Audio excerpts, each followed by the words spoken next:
Hello students, welcome to VPIC in online classes. How are you all? I hope that you are all well. तो बच्चों चलते हैं। जैसा कि आप लोग जानते हो पिछले वीडियोज़ में आपको पढ़ती का lesson number 1 a photograph study कराया गया था, जिसमें अपने पोएम को स्टडी किया था। आज उसी के आगे इस लेसन के शॉर्ट आंसर आपको बताए जाएंगे। तो क्वेश्चन नंबर 1 है, Who was holding hands of Pat's mother and why?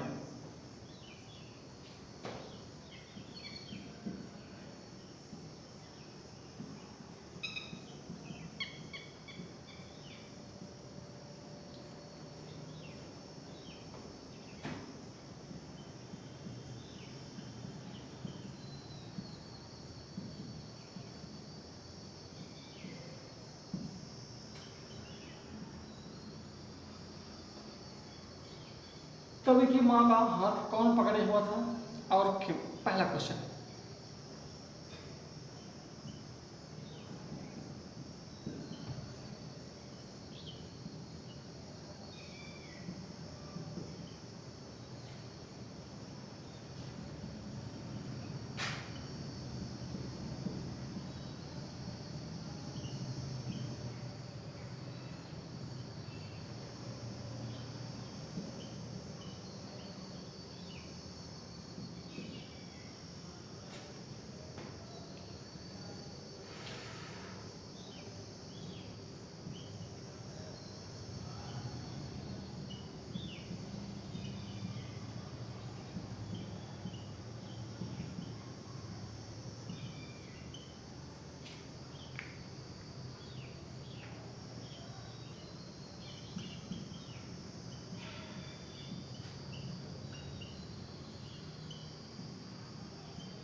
तो क्वेश्चन है कि लेखक की माँ का हाथ कौन पकड़े हुआ था और क्यों? क्वेश्चन का आंसर है, दो चचेरी बहनें लेखक की माँ का हाथ पकड़े हुए थे क्योंकि वह एक बड़ी लड़की थी और वह एक फोटोग्राफ के लिए पोज दे रही थी। ठीक है, तो आपका क्वेश्चन का आंसर ये होगा। क्वेश्चन नंबर 2 है, who was there with the camera and why?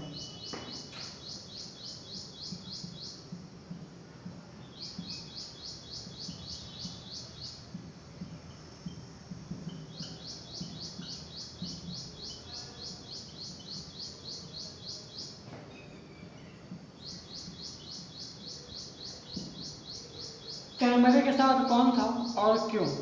Question कह रहा है, तो देखते हैं answer.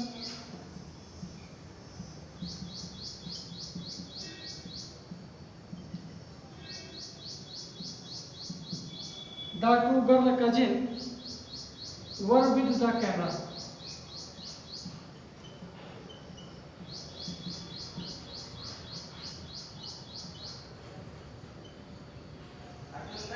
Were with the camera because they wanted to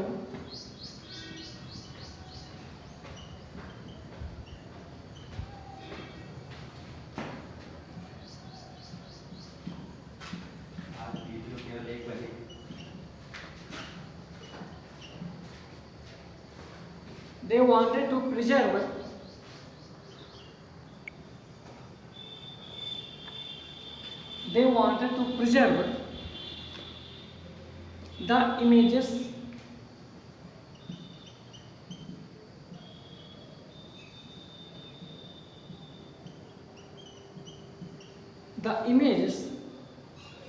produced by these cameras.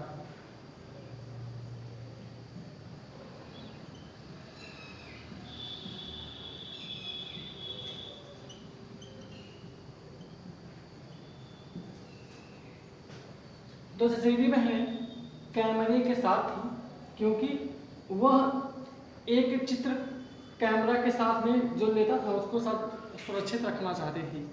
तो आपको क्वेश्चन नंबर 2 यहाँ पर समाप्त होता है। चलते हैं अगले क्वेश्चन से की ओर।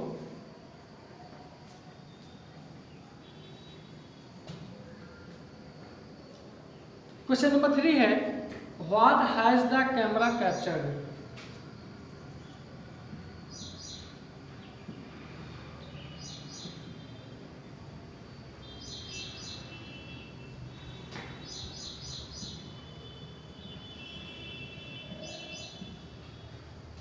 कैमरे ने क्या कैप्चर किया है या पकड़ा है, तो देखते हैं आंसर को।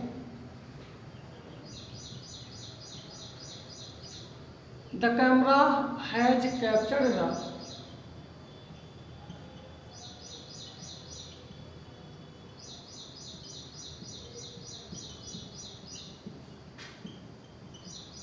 The camera has captured the 3 girls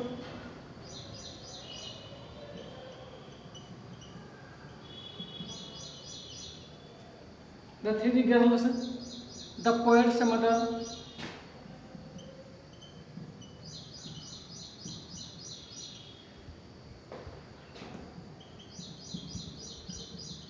the poet's mother and her 2 cousins.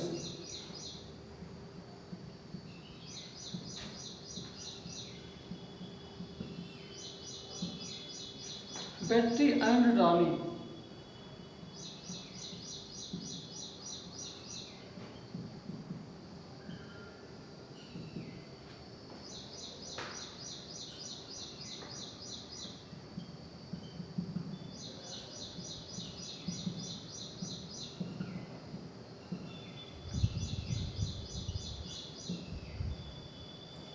Camera ने 3 लड़कियों को पकड़ा है, जिसमें उसकी माँ, लेखक की माँ और उसके 2 चचेरी बहनें जो बैटरी और डॉली थी, जो अपने तैराकी वाले पोशाकों में नहा रही थी, उनका चित्र लिया है कैमरा ने।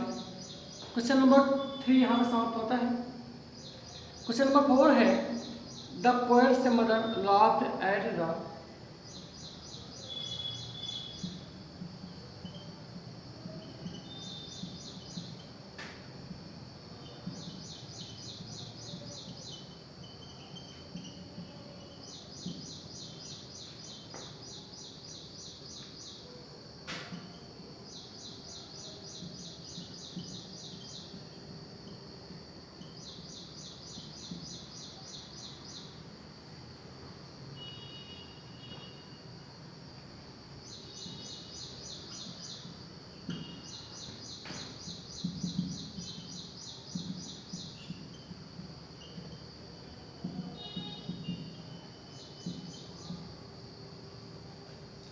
कब की माँ अपने चित्र पर हंसी, उनकी यह हंसी क्या सूचित करती थी, क्या बताती थी। ये क्वेश्चन नंबर हमारा 4 है, तो देखते हैं answer.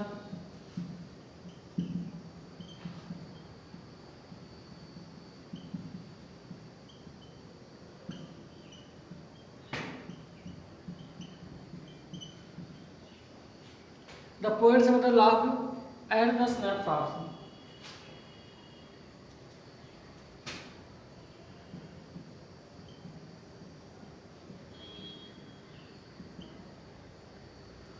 At the snapshots, this laugh indicates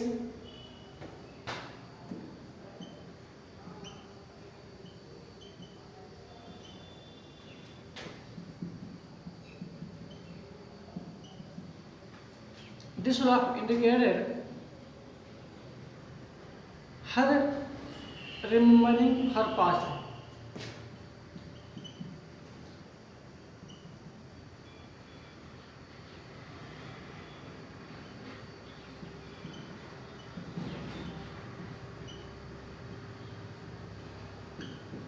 She remembering her past. She looked back to her children.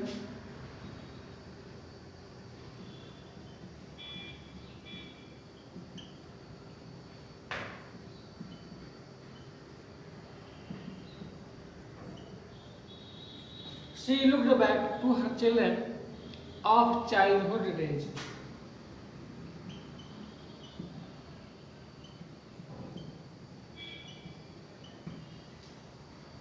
लेखक की माँ छायाचित्र पर हंसी, उनकी यह हंसी ने सूचित किया कि वह अपने पुराने दिनों को याद कर रही थी।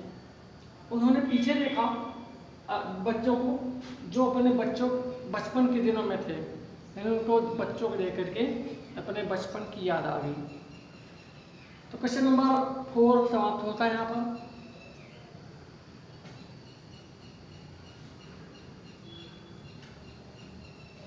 अब चलते हैं क्वेश्चन नंबर 5 की ओर। क्वेश्चन नंबर 5, अगर क्वेश्चन नंबर 5 की बात करें तो what has not changed.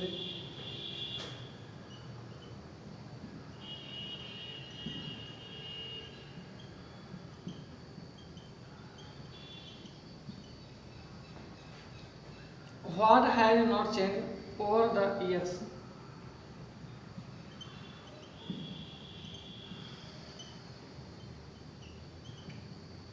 Over the years, does this suggest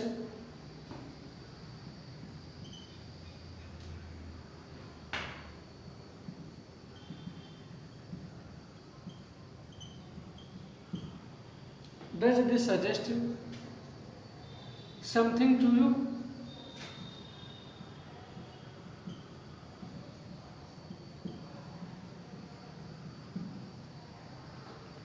किस प्रकार का बदलाव वर्षों के दौरान हुआ है? क्या यह सुझाव तुमसे कुछ है? तो क्वेश्चन कह रहा है। अब आंसर देखते हैं इसका।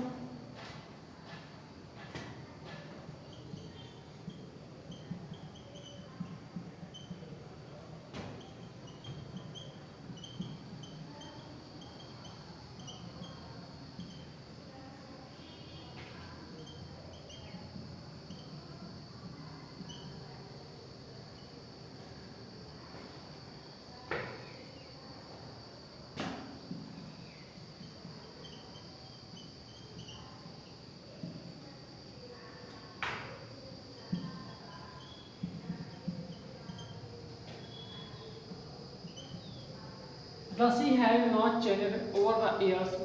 It suggests that the prominent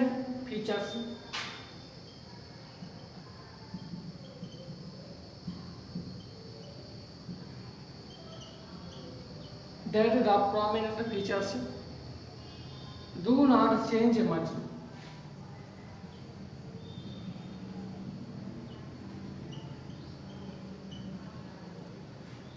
Do not change much. Human beings